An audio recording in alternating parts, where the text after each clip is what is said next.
Alex. He was broke, like ramen noodle dust for dinner broke. His bank account?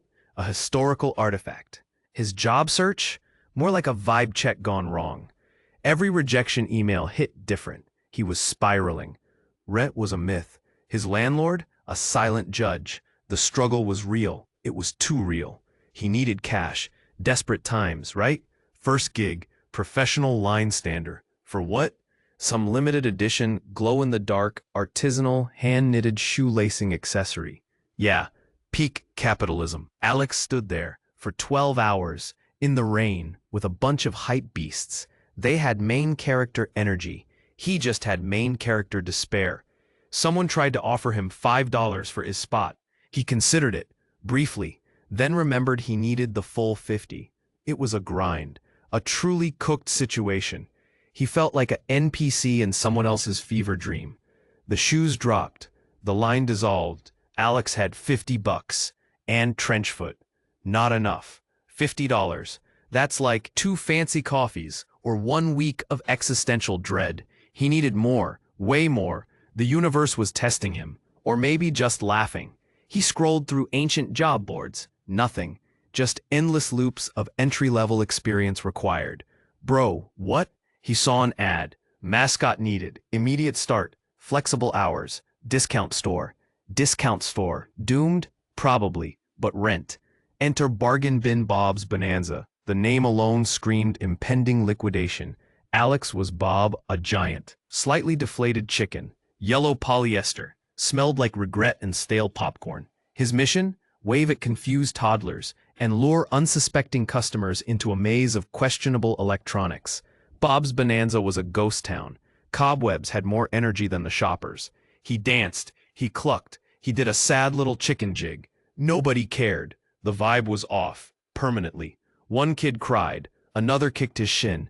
This was his life now, a feathered cryptid. He was living the ultimate delulu, trying to convince himself this was a job. This was a whole new level of broke. The costume was oven hot.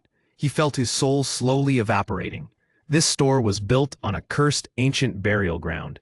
Guaranteed. One Tuesday, after a particularly grueling shift of clucking at empty aisles, Alex was hungry, beyond hungry. He saw a sign, just a flash. Free samples. His brain immediately glitched. Free samples. His one true love, his only hope. It was a beacon, a siren song. He ripped off his chicken head. Adrenaline surged. He was free. He was ravenous. He was a survivor. This was his chance. For sustenance. For joy. For tiny cheese cubes. He pictured mini quiches. He pictured sparkling juice. His vision narrowed. The sign beckoned. It was in a fancy building. Who cares? Free food knows no class. He burst through the doors, wild-eyed, a primal scream of hunger in his chest. Free samples. Where are they? The room was silent. A panel of suited executives stared. 3 people in fancy chairs. One guy was mid-sentence, holding a presentation clicker. A projector screen showed a graph. A very serious graph. No cheese cubes. No mini quiches. Just a stark corporate reality. Alex froze. His brain rebooted, then panicked. He saw a platter, on a table. Aha! Samples. He lunged, grabbing a handful of what looked like mints. Sugar-free mints. He shoved them into his mouth. All at once, the crunch echoed. The executives' faces were a masterpiece of confusion. One lady dropped her pen. He pointed at the graph. Is this a new flavor profile? Bit bland for a sample. He started describing the mint notes. Like the essence of corporate despair, with a hint of wintergreen.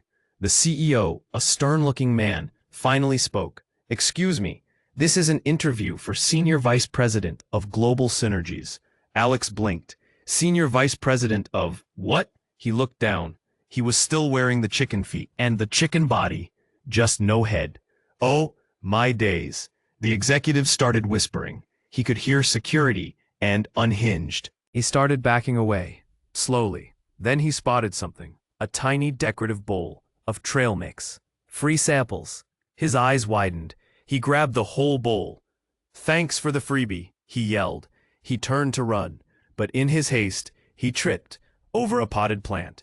The trail mix exploded. Almonds and dried cranberries went everywhere. He landed face first on the polished floor. right at the feet of the CEO, who just sighed loudly. Then, the fire alarm. Someone must have accidentally triggered it. Pure, unadulterated chaos. People scrambling. The CEO yelling into a phone. Alex, still on the floor, started scooping up stray cranberries. "Waste not, want not," he mumbled. A security guard finally arrived, looking utterly bewildered. Alex was then escorted out, still clutching a handful of corporate trail mix. His dignity, non-existent. His hunger, temporarily appeased. His job prospects, probably worse than ever. So yeah, Alex's journey. From line standard to chicken mascot to corporate interview crash. All for a handful of mints and some trail mix. The American dream, baby. It hits different. He's probably still out there, chasing free samples. A legend. A menace. A cautionary tale. His resume now just says, experience. Professional chaos agent. Is he Sigma? Is he Delulu? Or just peak broke? You decide.